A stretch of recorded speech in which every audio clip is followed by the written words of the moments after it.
کوفے سے شام جب اس قافلے کو لے جایا جا رہا تھا تو جو شباش کیا جاتا تھا، راتوں کو رکا جاتا تھا، انہیں رات کی اوس میں یوں ہی رسیوں سے باندھ کر چھوڑ دیا جاتا، خیام اپنے لگاتے تھے یہ ملعون، اور عزیزان گرامی اس وقت سروں کو صندوقوں کے اندر رکھ دیا جاتا تھا۔ ایک سر تھا کہ جسے تھیلے میں لٹکایا گیا تھا، مجھے اشارہ کرنے کی ضرورت نہیں۔ جب وہ چہروں کے پڑھنے والا ماہر اس کے پاس جب لوگ آئے اور یہ کہنے لگے کہ چل کر دیکھ کے کیسے چہرے ہیں، سارے لوگ کہتے ہیں کہ عجیب چہرے، ہم نے کبھی ایسے چہرے نہیں دیکھے۔ تو وہ چلا، بہت ضعیف تھا، اس نے ایک ایک چہرے کو دیکھا اور اس کی آنکھوں سے آنسو جاری تھا، اور وہ ایک ایک چہرے کی کیفیت بتاتا تھا۔ مثلاً جب اس نے جناب قاسم علیہ السلام کے چہرے کو دیکھا تو اس نے کہا کہ یہ کوئی بہت بہادر اور شجاع بچہ ہے، بہت ہی دلیر، بہت ہی شیر دل بچہ، کوئی شبہ نہیں تھا اس کے بارے میں۔ پھر جب اس نے جناب علی اکبر کے چہرے کی طرف دیکھا تو کہنے لگا کہ یہ ایک ایسا جوان ہے کہ جتنی خوبصورت اس کی صورت ہے اتنی ہی خوبصورت اس کی سیرت ہے۔ عزیزان گرامی، سب کے بارے میں اس نے جملے کہے، میں تفصیلات چھوڑ رہی ہوں، بس اتنا آپ کے سامنے عرض کرنا چاہتی ہوں کہ لوگ اسے اس جگہ لے کر آئے جہاں تھیلے کے اندر قمر بنی ہاشم کا سر تھا۔ اور عزیزان گرامی، ایک مرتبہ جب اس نے اس سر کو دیکھا، زخمی بہت زیادہ تھا چہرہ، بار بار اس نے چہرے کو ہر طرف سے پڑھا، ضعیف تھا نا، ایک مرتبہ بیٹھ گیا اور بیٹھنے کے بعد کہتا ہے کہ اس شخص نے بڑا صبر کیا، اس کا چہرہ بتاتا ہے کہ یہ گھٹ گھٹ کے مرا۔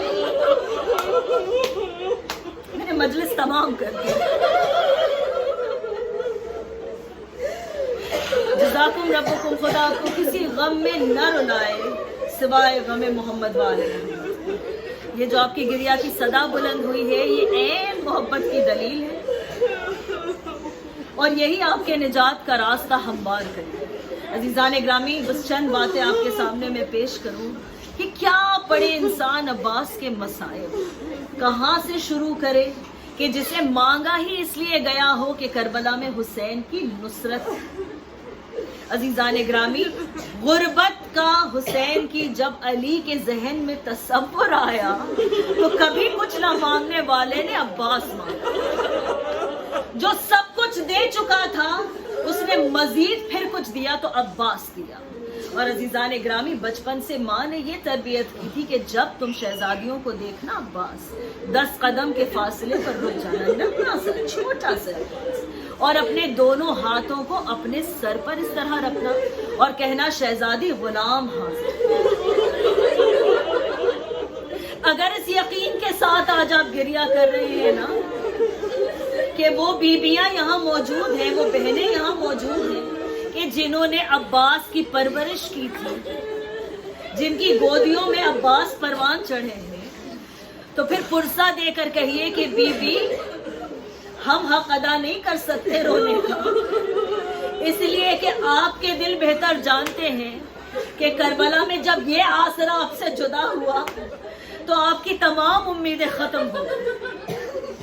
یہی نوحہ کیا تھا نا حسین نے عباس کے لاشے پر کہ میرے بھائی اب وہ آنکھیں کبھی نہ سو سکیں گی جو تیرے اطمینان سے سویا کر، نہ کبھی بعد عباس علی کی بیٹی سوئی، نہ کبھی بعد عباس حسین کی بیٹی سوئی۔ عزیزان گرامی، کیا عرض کرے انسان کہ اس جوان نے کتنا ضبط کیا جب بابا کو ضربت لگی، یہی کہا گیا میرے لال عباس یہ کربلا نہیں۔ جب حسن کے جنازے پر تیر برسائے گئے، یہی کہا گیا عباس یہ کربلا نہیں ہے۔ عزیزان گرامی، لیکن جب کربلا میں 3 محرم کے بعد چوتھی کو وہ لشکر آیا اور کہنے لگا کہ اب اپنے خیام یہاں سے ہٹا لو، ایک مرتبہ وہ شیر جو 32 برس سے اس چیز کا انتظار کر رہا تھا کہ میں اپنے آقا کی نصرت کروں گا، میں حسین کی نصرت کروں گا، ایک مرتبہ غیظ میں آ کر اپنی تلوار کو نکال کر جب کھڑا ہو گیا تو حسین سمجھ گئے آج عباس کو روکنا آسان نہیں ہوگا۔ ارے ایک مرتبہ بہن کے پاس گئے، کہا زینب غضب ہو جائے گا، جنگ کی پہل ہماری طرف سے نہ ہو، زینب عباس کو روک لو، قیامت آ جائے گی۔ عزیزان گرامی، جو اپنی ایک نظر پر پورے لشکر کو روک لے وہ عباس ہے، جس کو ایک بار کی بات میں کوئی روک لے وہ زینب۔ جیسے ہی دیکھا عباس نے کہ اب خیمے سے میرے مولا نکلے ہیں، شہزادی کے خیمے سے نکلے ہیں، سمجھ گئے کہ اب میرے لیے کوئی حکم آنے والا ہے. دوڑ کر گئے عباس، خاک پر تلوار کو رکھا، قدموں سے لپٹ کر کہتے ہیں آقا مجھے آج نہ روکیے گا، مجھے آج نہ روکیے گا. کہا عباس بہن تمہیں بلا رہی ہے. ایک مرتبہ جب جناب زینب وہاں پر آئی نا، ارے خیمے کے باہر کھڑے ہیں عباس، دونوں ہاتھ سر پر رکھے اور کہا شہزادی غلام حاضر ہے. کہا عباس داخل ہو اندر. جیسے ہی آئے ہیں، عمر کا فرق معلوم ہے نا، 23-24 برس کا فرق ہے بہن اور بھائی میں. بہن کہتی عباس تمہارے ہاتھ میں یہ تلوار، تمہاری تیوریوں پہ یہ بل، کیا ارادہ ہے؟ کہا شہزادی آپ نے نہیں سنا، ہمارے خیموں کو یہ فرات کے کنارے سے ہٹانے کی بات کرتے ہیں. یہ زمین آقا نے خریدی ہے، یہ ہمارا حق ہے، ہم یہاں پہلے آئے تھے. زینب کہتی ہے عباس ایک بات کہوں گی تم سے، میرا بھائی چاہتا ہے ان خیام کو یہاں سے ہٹا دیا. عزیزان اکرام اس کے بعد روایت خاموش ہے، بس ایک جملہ لکھا ہوا ہے کہ میرا مولا نکلا. جتنی تیزی سے اندر گئے تھے نا عباس، اب اتنے ہی آہستہ آہستہ نکل رہے ہیں. ایک ایک خیمے کی میخ کو میرا مولا نکالتا ہے، زار و قطار روتا جاتا. اطاعت امام کا سبق ہمارے لیے کہ امام کی مرضی اپنی تمناؤں پر پہلے. عزیزان گرامی سے باب الحوائج کیوں کہا جاتا ہے میرے مولا کو؟ یہ ایسا پالن ہار ہے جس کے ہاتھ نہیں ہے، یہ ایسا دنیا کا پالنے والا ہے جس کے ہاتھ نہیں ہے، بے دست ہے لیکن سب کچھ عطا کرتا ہے. ہاں عزیزان گرامی آپ جانتے ہیں جب میرے مولا کے یہ بازو قلم ہو گئے نا، میرے مولا کے ہاتھ نہیں بچے نا جب دعا مانگنے کے لیے، تو میرا مولا بار بار ارے آسمان کی طرف اپنی آنکھوں کو بلند کر کے دعا مانگتا تھا. آنکھ میں تیر بھی لگ گیا، سر پر گرز بھی لگ گیا، لیکن جب مشق چھت گئی نا، ایک مرتبہ پھر عباس نے آسمان کو دیکھا. عجب نہیں خدا نے کہا ہوگا عباس تیری تمنا جو نصرت حسین میں پوری نہ ہو سکی عباس، آج سے تو باب الحوائج ہے، تیرے وسیلے سے کوئی کچھ مانگے گا، ممکن نہیں کہ میں انکار کر دوں، ممکن نہیں ہے عباس کہ میں نہ عطا کروں. ہاں عزیزان گرامی بس اختصار کے ساتھ آپ کے سامنے پیش کرنا ہے کہ جب یہ سنانی پہنچی مدینے میں کہ حسین مارے گئے، بشیر ابن جزلم جب علم لے کر پہنچا، ایک ایسی بی بی اپنے گھر سے نکل کے آئی کہ جس کے ہاتھ میں عصا تھا، جس کی آنکھیں کمزور تھیں. یہ کون ہے؟ یہ بیٹوں کی ماں ہے. اب وہ بیٹے نہیں رہے جن کی یہ ماں تھی. جناب ام البنین ایک مرتبہ آئی، کہتی ہیں بشیر یہ کیا کہتے ہو کہ حسین مارے گئے؟ میں نے عباس کو ساتھ بھیجا تھا. کہا نہیں بی بی پہلے عباس مارے گئے پھر حسین مارے گئے. کہا عباس کو کیسے مارا؟ کہا اس کے سر پر گرز لگا تھا بی بی.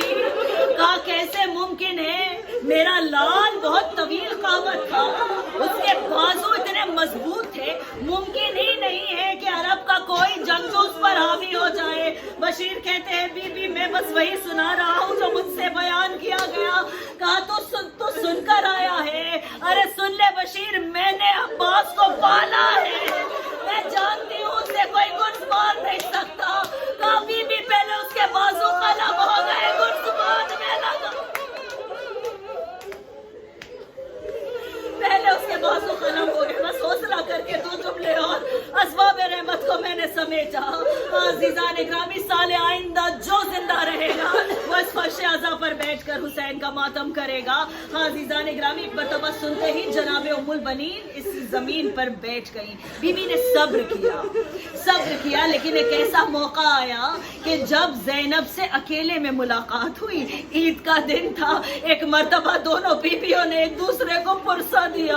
ایک سونے خاموش آنگن میں وہ ماں بیٹھی تھی کہ جہاں ہر کمرہ بند تھا، ہر اجڑا ہوا تھا، سارے بچے مارے گئے تھے، سارے جوان کھو گئے تھے. ایک دکھیاری ماں ہے، ایک غمزدہ بہن ہے، پرسہ دے رہی یہ آل محمد کی عید ہے. ایک مرتبہ کہتی ہے بی بی میں نے سنا تھا کہ میرا لال جب گھوڑے سے زمین پر آیا، ارے اس کے بازو نہیں تھی لیکن میری ہمت نہیں ہوئی. مجھے بس اتنا بتاؤ بی بی کہ جب میرا لال زین سے زمین پر آیا, زینب نے کہا اماں نہ پوچھو کہ عباس کیسے زمین پر آیا. ارے آنکھ میں تیر, سر پکڑ, بازو بریدہ. ایک مرتبہ جب گھوڑے سے نیچے گرا, ارے ترائی کی ریت میں نوکیلے پتھر, قمر بنی ہاشم کو چہرہ.